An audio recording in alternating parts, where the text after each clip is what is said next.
Hello and welcome viewers to another episode of Buyouts, Business, and Bourbon. And we're very excited today to have our guest, Chris LaPlaca, here live in person. Chris is a great guest because he's got so much great experience in public relations and media, especially in the interesting sports business that we all love. Chris has been at ESPN until recently and joined in 1980. So he was there right when ESPN just started. Chris retired as the SVP of Corporate Communications, so you can imagine all kinds of media and issues he's had over the years at ESPN and just in the sports business. There's so many awards Chris has won over the years that we can't get into them all because otherwise it would take up our whole time in the podcast. Chris has won the PR News Hall of Fame back in 2015. He was inducted, and also the PR Week's Hall of Fame is inducted in 2020. Chris has numerous honors at his alma mater, St. Bonaventure, which we'll talk about. He's a diehard sports fan there as well. Chris did the commencement speech. I don't know what year that was. I'm sure, Chris, you could tell us a little bit about that, and has taught classes there as well. So we're going to talk sports, talk a little bit about his favorite drinks, and we're going to talk about, as you know, we're in the middle markets business here where we talk about succession planning in leadership in various companies. So, Chris, welcome. Happy to be here, Gerry. I congratulations to you too. I think this is fantastic, a wonderful idea that you're engaged in, and I'm not surprised. You've always been someone who's looking ahead. No, we're excited for you to be here and tell us a little bit about, Chris, tell us a little bit about, your upbringing in entrepreneurship with your dad. And I know you guys were in the small business arena, and I know you had a little stint you can tell us as a bartender. So that's probably how you got your favorite drink, which we'll talk about later. But tell us a little bit about kind of how you got started, and then we'll kind of work your way to ESPN from that family business and all. Sure. So my dad and my mom ran a motel and a restaurant in upstate New York near Lake George. And it was a family business in every way possible. And I worked as a kid cutting grass, fixing fences, watering flowers, stocking soda machines, and then I graduated to a busboy, and then I was a waiter. When I was 16, I became a bartender in about 20 minutes, and it was illegal, but my dad needed the help. His best friend was the bartender. And my sister... What could go wrong? What could go wrong with your best friend as the bartender? Well, here's what could go wrong. My sister walked in one day to the bar area in the restaurant, and she saw him taking some money out of the cash register, and she said, "Sir, what are you doing?" He goes, "Oh, I'm just making change," but she didn't believe it. She was 14 at the time. And 20 minutes later, I was a bartender. So I learned human behavior. I learned a lot about serving customers, making sure they're happy. You see a lot and deal with a lot behind the bar, and that was a really wonderful way to me to kind of get prepared for the career I ended up engaging in when I graduated college, which was media, sports media, and which never stayed the same from one day to the next. Chris, getting back to the family business, what happened? Like, how did that transpire to kind of, for your father eventually to exit that business? Do you remember how that all went down? Because I'm sure you left the school. Yeah, I do, Gerry. Well, let me just tell you, that year I became a bartender. I was 16. I did everything with my dad that summer and that year. And it was a wonderful time for me. And he was a wonderful man. I learned so much from him. Really hardworking guy. The son of immigrants from Sicily and self-made. Everything we worked in, lived in, he built with his own two hands. And he had the smarts to be entrepreneurial and find a way to be successful, even though he had never done any of this before. But when I was 16, I spent so much time with him, and I realized I didn't want to do that in my life. And I tell you, Gerry, it probably took me 3 weeks to get the courage to say to him, "Hey, Dad, I don't know what your plan is for me. I know I'm the oldest of 4 kids. I do not want to take this business over when you decide to retire." And he looked at me and he said, "I'd kill you if you tried. I didn't do this so you could do it. Yeah. This is hard work. and you're married to the business as much as you're married to your spouse. And I don't want this for you. I did this so every one of my children can go do what they want to do with their lives. Man, I was 10 pounds lighter in that exact moment. But listen, it was a hard business, and all my aunts and my uncles and my cousins and all my brothers and sisters and I worked in it. But as time went on, he got older and it became a lot. And he did not have an exit plan per se in terms of what he would do once he retired. But he sold the business eventually, and he didn't know what to do with himself. And eventually, he decided to get back into it and built another restaurant. And it probably was a mistake in all candor. It was a great restaurant, but he didn't have the energy to run it the way you needed to properly run it. And it was a sad kind of, I hated to see him go down that path because I knew he exited for the right reasons, and getting back into it, I thought for the wrong reasons because he didn't know what else to do with himself. Chris, what age was it? Do you remember when he sold the first time? 60s? Probably, certainly in his 60s, yes. Yeah, I mean, that's a tough business, so you could see that. But I will say that clients that are business owners, when we try to convince them that do not sell until you know what you're going to do with the next phase of your life, because commonly, if you don't think that out and you retire like your dad did, you get bored easily. He's probably always moving, and running a restaurant's busy business. So he probably wanted to get right back in because he didn't find anything else that interested him enough after. But I'd say some of the advice we try to give people is before you go through that exit process, really think through what you think you'd do to make you happy post the sale. Because it's literally selling your baby, right? I mean, You're absolutely right, and that is excellent advice. He did not have a plan. And it was obvious. And I had gone by then. I was out living my life, and I was at ESPN and what have you. And so in all candor, I probably, had I been around more, I might have told him, "What are you doing?" But he was headstrong. He may not have listened anyway. But he and I had a great relationship. But he had always accomplished whatever it is he wanted to do. He just didn't know what was next. And it was sad because when he built the other business, he put a lot of the savings he had accumulated. He had done very well, very successful, sunk back into this business, and that did not go well. And it was a tragedy at the end of the day. Finally, he got out of that, and then he had no idea what else to do. And he just kind of sat there and wondered and wasn't very active. And eventually he got dementia, Alzheimer's set in, and that's what he passed from. And it was a sad ending to a wonderful life. But I learned from that a couple of things. A, what you just said, you have to know what's next. At least an idea. You can't be completely clueless. And B, if you do not stay active, bad things can happen. So I'm retired now, but I'm very, very busy. Every day is full, and I sometimes you learn from your parents what to do, and you learn from them what not to do. Yep, makes sense. We both share that love of basketball. That kept us busy on the side too for many years, and active and in shape. So, but I have aged out of basketball, unfortunately, and I'm not sure if you're still playing or not. But no, I had to have shoulder surgery as a result of playing basketball. I got about 6'4", 250 up in the air. Now as he's coming down, I'm going out. I want to get my shot off. He hacked me as my arm was extended, ripped the bicep tendon, and ripped my. I had to have shoulder surgery after that. So I haven't played competitively or even a pickup, since then. But I kind of miss it, but then again, I don't because I prefer to be, normal and healthy and not walking around with a sling. So make trade-offs. I had spinal surgery last year from basketball injuries. So listen, we could talk about health from basketball. Yeah, that's exactly what your listeners want. Two old guys talking about the glory days on the basketball. That's right. Hey, who are you calling old? So, Chris, how did you transition from tending bar at age 16, going off to school, and then kind of working your way into corporate? Because ESPN, even though it was probably relatively small back then, but it's still a corporate job.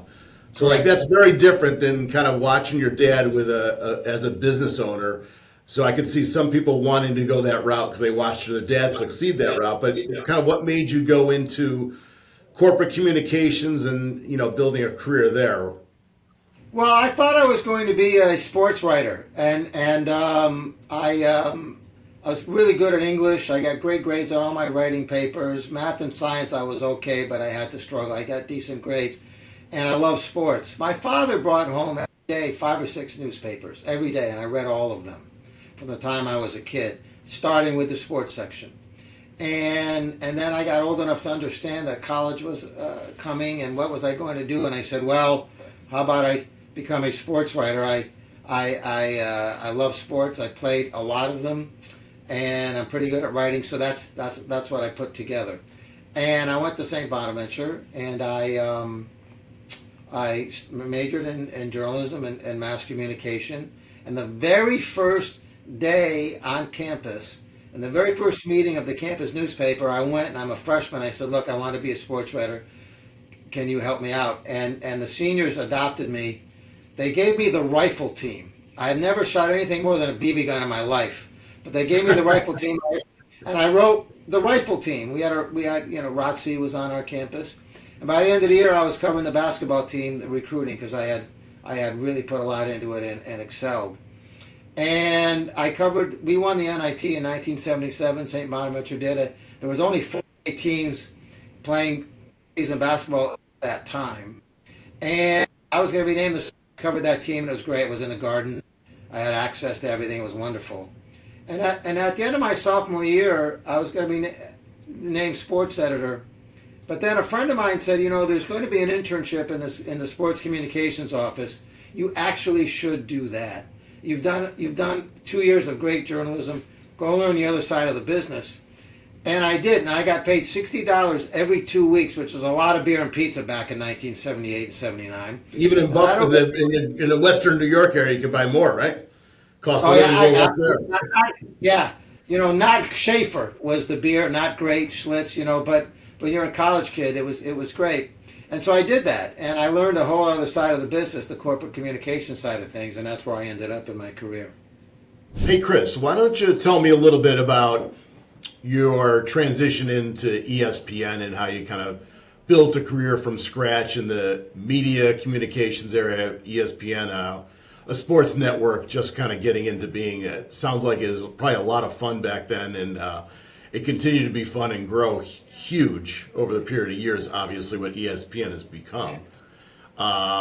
And I know there's only a couple. Chris Berman, maybe one of them, have been there long. Have been longer than you. I think you and Dickie V, right? Or him and Dickie V. Chris Berman about that longer than me. When I retired, I was the longest-serving behind-the-scenes employee in the history of the company. I found a way to survive and thrive actually for 43 years. Which, if you knew me back in high school and college, you'd think that was stunning. You would never have predicted that, but. At any rate, I figured it out. Tell us a little bit about your path once you kind of arrived at ESPN and worked your way up to the top of the whole communications business there. Well, when I joined, I didn't think I belonged. I was 9 months out of college, and I was working with people I had watched on television. And these were my colleagues, and I felt like I was a pretender. But I kept my mouth shut and worked hard and learned and studied and asked a lot of questions. I had a great boss, and her name was Rosa Gaddy. She guided me quite a bit, and every day I got a little bit more comfortable and felt like I did belong there. And my role was, really, we did everything. The culture at the time, Gerry, was if the phone rang and it wasn't your phone, you picked it up. We were trying to build a business, and no one thought we were going to be successful at all. 24-hour sports on cable TV seemed like a dumb idea, and not everybody had cable. But, we were sports fans serving other sports fans, and we believed in what we were doing. And eventually, we built this industry alongside the cable operators, the Comcasts of the world today. And we did it together, and it became very successful. And I just learned every day and worked really hard. There was no 9 to 5, and there never was in that business. And I thankfully had a very strong work ethic because I had grown up the way I did. And Chris, tell us a little bit about just the normal communications. Then there's things that come up. There are controversies that come up, and you have to deal with, the public and what kind of press releases you're putting out. Like, We can talk about numerous examples of craziness in the sports world that you have to deal with, and at ESPN itself. Like, how do you deal with that, or how do you kind of work around those type of things? Well, it's you have a plan every day when you're managing a brand in the media like I was, and you want to be as proactive as possible. So it's your agenda. But invariably, and as we got bigger and time went on, somebody would say something or somebody would do something, or there would be we didn't capture the right angle, or social media came, and now our people are out there even more, and that was rife for controversy. And so oftentimes my role as it grew became kind of the captain of the crisis team. I didn't do it by myself. My team around me in Corp Comm was great. And obviously, on it, whatever the issue might have been, you're working with different executives around the senior leadership table to help figure that out. But in the early days, it was all proactive. We were trying to tell the story of ESPN and what we were going to be to an unsuspecting and a doubtful audience in the media necessarily. I remember probably 1981. I'm in a press box at Georgia, and it's tape delayed college football. We couldn't get a live deal until 1984, and I went up to a columnist who was at the Georgia paper, but also the Sporting News, and I tapped him on the shoulder. My heart was in my throat because I just graduated college essentially, and I'm in this press box with these pros. And I tapped him on the shoulder, and his name was Furman Bisher. I said, Furman, my name is Chris LaPlaca with ESPN. We're televising the game today. You're going to see it Tuesday afternoon at 3:30 because it's tape delayed. But this is who we are and what we're going to be doing. And I just want you to, I was trying to build the brand. And that's how we did it. Day after day. One day at a time. Exactly right. Couldn't hurry it. I'll tell you a funny story. A lot of your listeners read the Wall Street Journal. One day I worked in a trailer. And I was the only one in we had outgrown already the physical campus in Bristol. And so we worked in a trailer, about 9 of us eventually. One day late on a Friday, I wasn't going anywhere that weekend. I got a call from a guy at the Wall Street Journal. I assumed it was a journalist. And he asked me a lot of questions about what ESPN was doing and what our promise was and whatnot. And he asked me, tell me about your programming lineup. And I told him, we have live basketball, we have live boxing, and then we do things like table tennis, and I said this, and other crap like that. I said that. and he said, thank you very much, and hung up. And I hung up the phone. I said, geez Louise, I'm representing this brand. I just told this guy we televise crap. I spent the entire weekend, I did not sleep, I did not eat. I spent the entire weekend trying to find this guy. I called 911, not 911, the information for this guy's name in every town I could think of in the New York City tri-state area. And I never got to. Monday morning, I go to a newsstand. He didn't write a story. I called the guy up. I said, listen, buddy, you got to do me a favor. He goes, dude, I'm not even a journalist. I'm in marketing. I was trying to figure out if I should buy time on ESPN. Don't even worry about it. I thought my career was over before it started. So I guess you're not a ping pong fan? Is that what it's safe to assume? No. I used to play it as a kid, but we couldn't call it ping pong. We had to call it table tennis, because it sounded better, so at any rate. Yeah, no, that's a classic story. So when it comes to the middle market companies that are exploring exits and growing the business, the parallel is that you have to build out a succession plan. Kind of going back to the story with your dad. It's like, own a restaurant. There's not a 4 or 5 different layers of executive managers in a restaurant. But right. In a company, that manufacturing company, you have layers. And at ESPN, you have layers of management level that you're trying to build a succession plan. And I'm sure as you're nearing retirement, you could tell us, I'm sure senior levels at ESPN were saying you need to develop your managers. How did you develop and really recognize who might be the future leaders of ESPN itself and within corporate communications? How did you develop them, and kind of what traits did you look for people to kind of take over your spot someday? Because I think that business owners are actually looking at and thinking about the same thing, and we're trying to convince them of the earlier that you look for those people, the better off you will be. That's brilliant advice, Gerry. I hope they're listening. we did spend a lot of time on succession planning. It was a very formalized process, candidly, from Disney and from ESPN. Every year, senior leaders would get together and go over their teams, and they would nominate who might be successors, who is immediately ready, who might need 3 or 5 years, what might they need to kind of get there. And that information was shared with other senior leaders, and we got feedback from other leaders about people on my team, because I saw them in a certain way, but other leaders saw them in different settings. And it was very, very formalized. And that happened as well in terms of who would be the next leader of ESPN at large, not just as a department head that I was, and what you're going to do with your own succession. And for the longest time in Bristol, our succession at the president, then ultimately the title became chairman level, happened from within.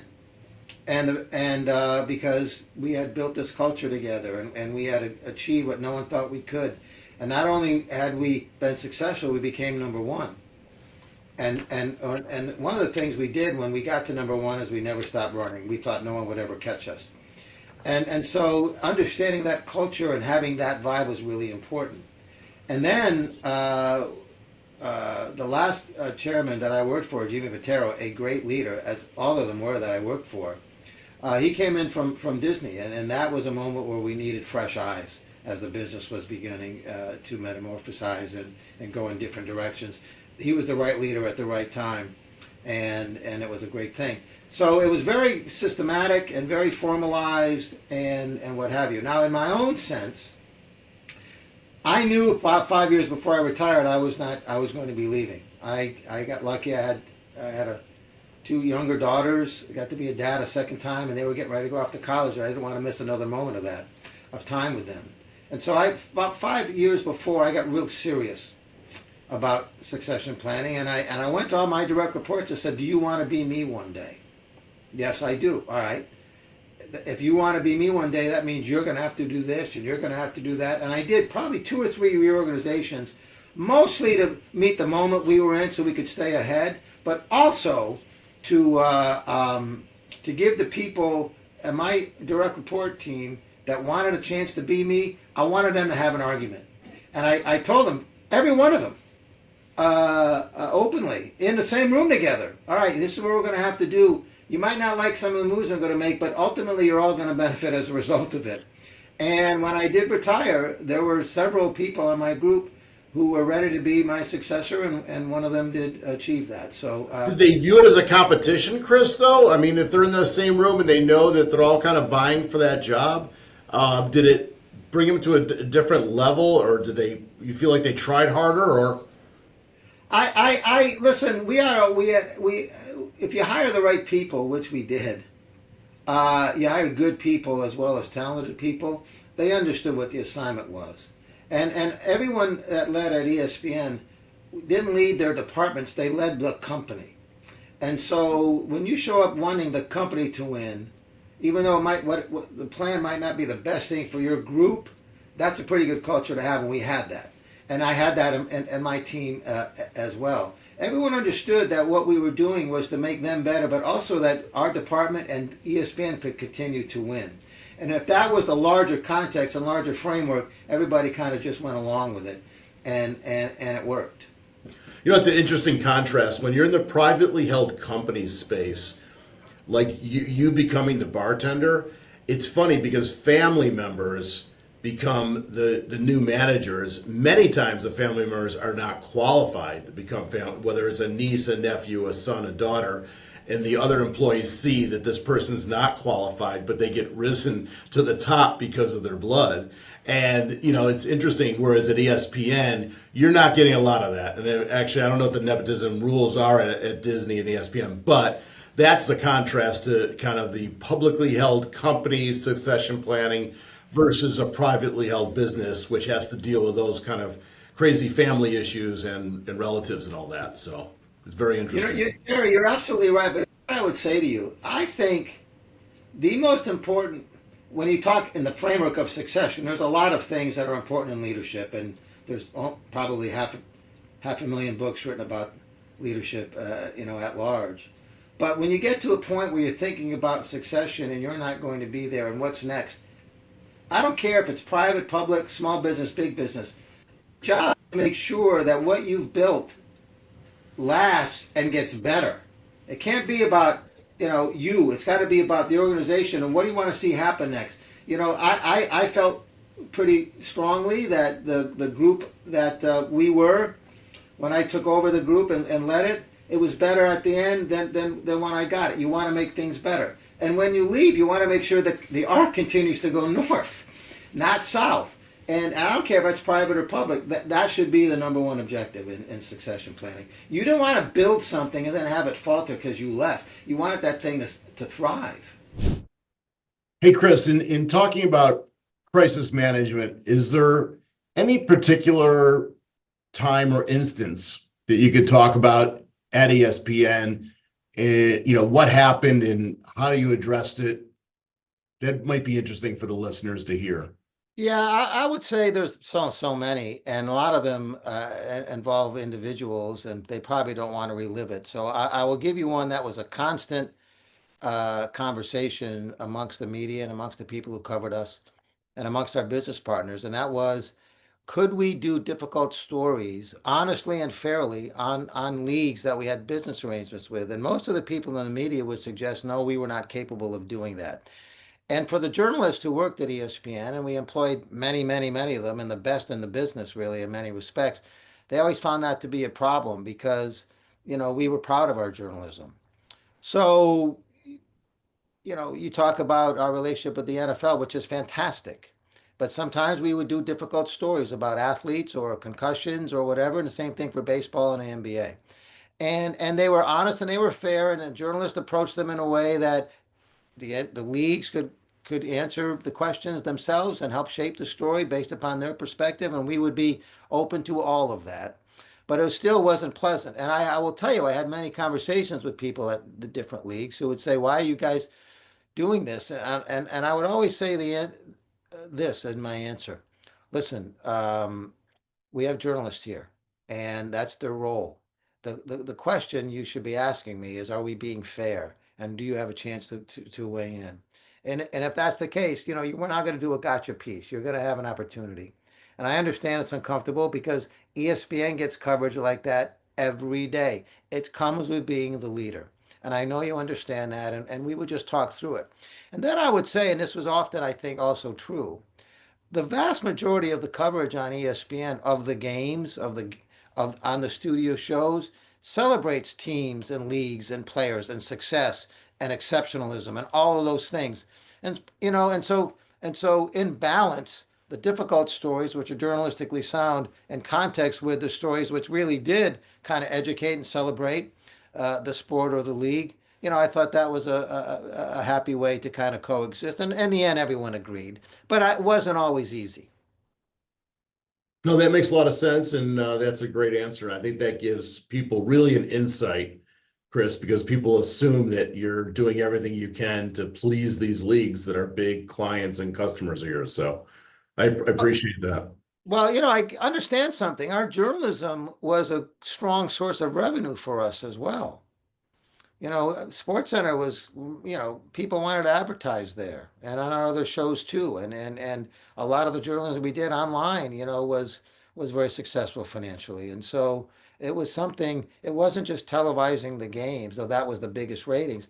The journalism was also a revenue source, and we needed to make sure that did well too. Hey, Chris, I wanted to ask you a little bit about leadership traits and the most successful traits, or the traits that you think are most important in a leader taking over, whether it's your role at a publicly held company or in a privately held business where succession plan is also crucially important, smaller company. And, what are the traits that you think rise to the top that you really look for when you're looking for someone to take over your spot, or even just kind of rise up in the ranks within the corporate communications or at ESPN in general? Well, the first thing I would say, Gerry, that's a great question, is I was lucky my whole career. We were led by people who practiced servant leadership. It wasn't about them. It was about the organization winning.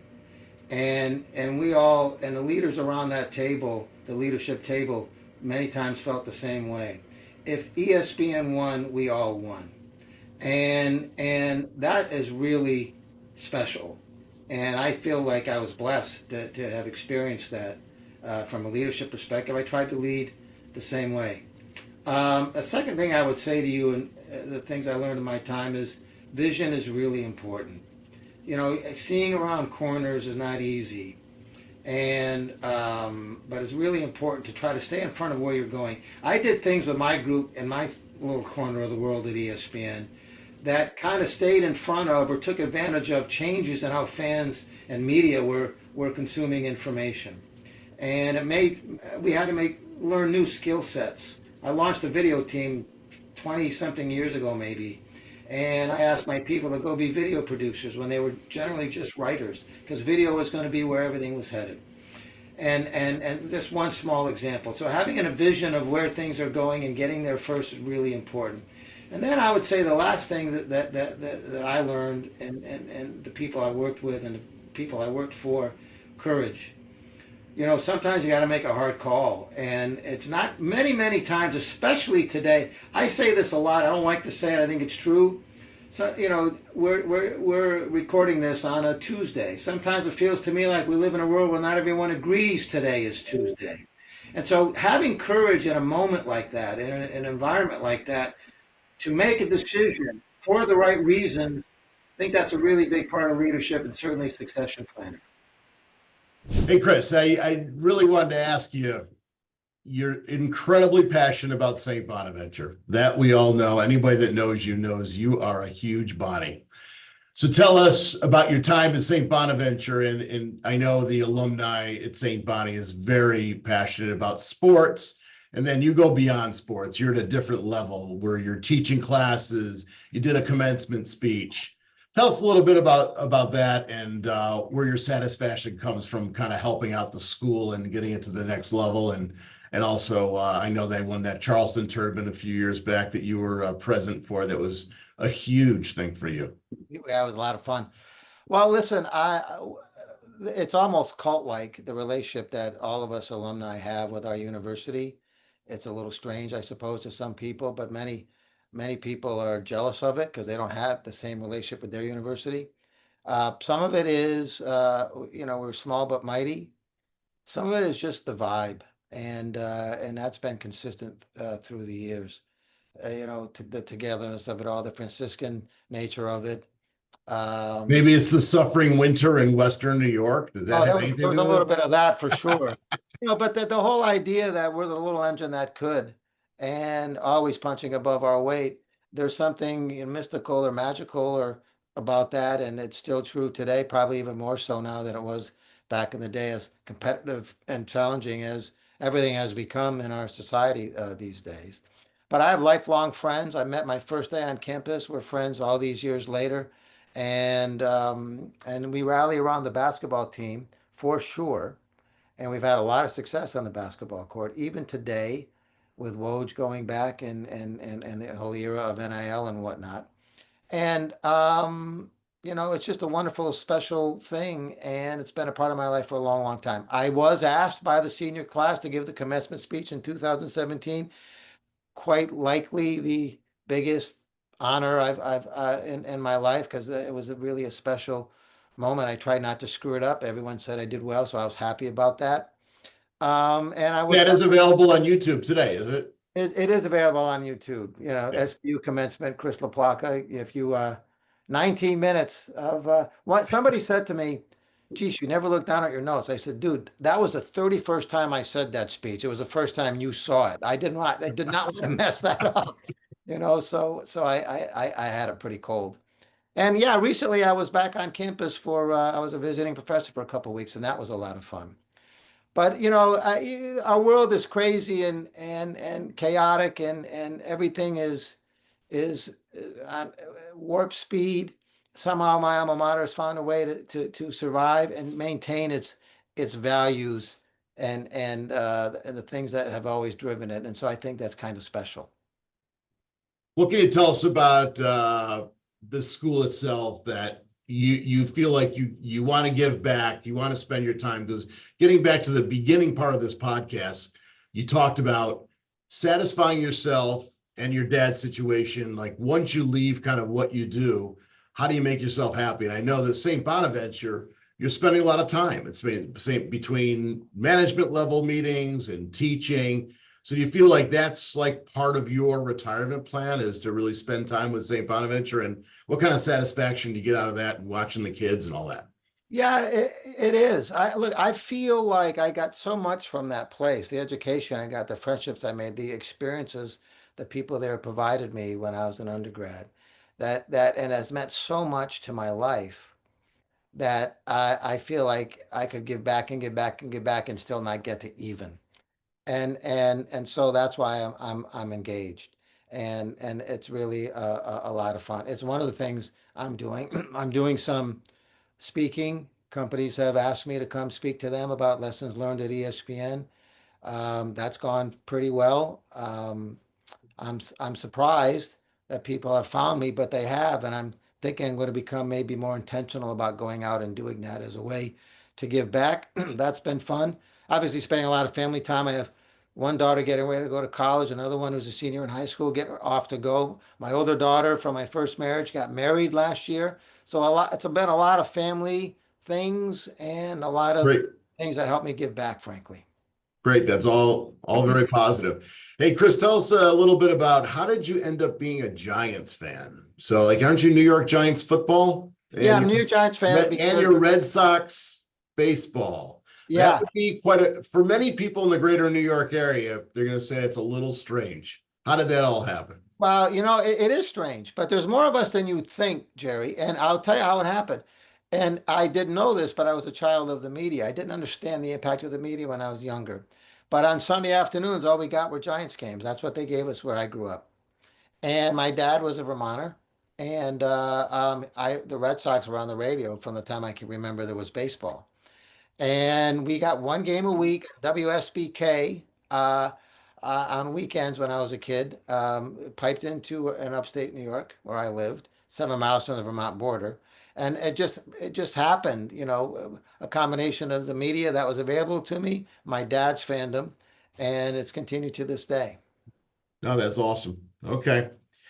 Uh, Red Sox Yankees, great rivalry though. It's always fun to watch versus Patriots, and being a crazy diehard Jets fan has been ugly relationship. So I know you're not involved with the Patriots, so I can't really But say what, much. no, I'm not. But what I want people to understand about you, Jerry, is that loyalty is really important.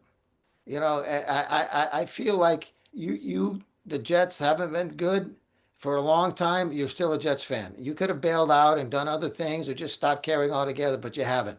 I think that's special. You'll be rewarded one day.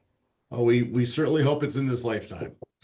At this rate, we're not sure as Jet fans. The optimism is this is the beginning, July, of the optimism of the Jets. It tails into August, and then the season starts, and then the letdown typically begins. So, Well, I got to tell you, being a Red Sox fan, my father died before he saw them win a World Series. They actually won it in 2004 on his birthday, wow. but he had the Alzheimer's, and I'm not sure he was present for it, candidly.